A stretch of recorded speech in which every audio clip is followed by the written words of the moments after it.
St. Patrick's Day 2011, Scottsdale, Arizona. Yeah, I'm at Scottsdale Road and Indian School Road. Super nice around here. I don't think I don't want to pay to stay around here tonight. It's very expensive. Luckily, I was able to check with a Motel 6 last night, but that's all booked. It's all booked. I'm going to talk about the housing thing because a lot of people don't seem to understand it. It's not coming back. I guess Rick Santelli, reported some super bearish numbers yesterday. Haven't had a chance. There hasn't been CNBC in the couple places I've stayed the last 2 days. But here's the bottom line, okay? I was freaking out in 2002, 2003 because I saw all this stuff going on with the no-doc loans. And, 1% down, 2% down, negative amortization. You finance guys, at least the sophisticated people, they probably know what I'm talking about. But the bottom line is super easy money.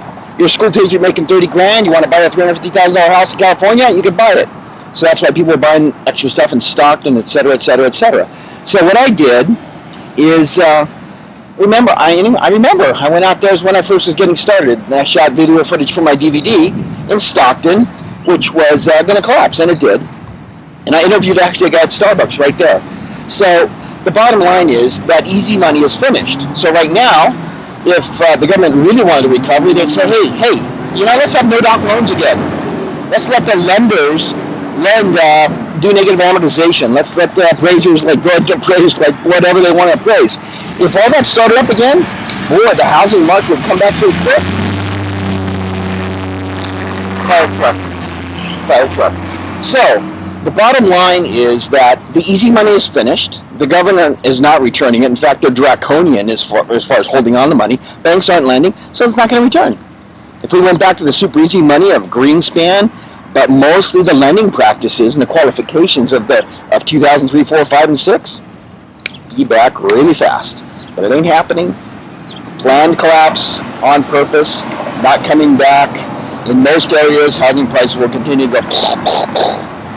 Scottsdale is loaded with money. I cannot believe all the money around here. Amazing. I'm kind of glad to see this. But, just experience. That's why I get my perspective by traveling. Where are you traveling, MOT? Because I can figure things out. Plus, I'll tell you, it's very undepressing to be in the sunshine. People walking around. I digressed today at Motel 6. I ended up by the pool. I loved it. So, that's what's going on. Housing not coming back. Supermassive inventory. No financing. And draconian restrictions on lending. Okay? Así es la vida. Okay, from sunny Arizona. Rock on. Ciao. Okay. By the way, one quick addition to that video. Bottom line is, the problem with the first financial meltdown is those European banks and some U.S. banks were bailed out with, over $1 trillion. That was horrific. That was basically cutting off Adam Smith's head, burning him, and burying him in the ground. Completely destroyed Adam Smith. No caveat emptor whatsoever. Every single bank should have been held accountable for buying those ridiculous loans, originated by a bunch of high flyers in LA and every other hot to trot market. That was freaking ridiculous. So that's where the big problem was. It is just horrifying that the banks were bailed out. Ridiculous, horrible, and so of course, this time, if a bank makes $1 trillion worth of horrible loans, they eat it and they go under.